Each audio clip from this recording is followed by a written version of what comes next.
दोस्तों, 5 star hotel तो आपने बहुत देखा होगा। उसके अंदर की खूबसूरती देखकर कोई भी दंग हो सकता है।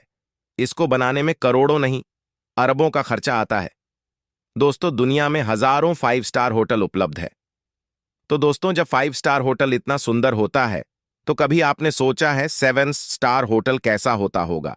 तो दोस्तों, दुनिया में कितने 7 स्टार होटल होंगे? चलिए, आज आपको बताते हैं दोस्तों।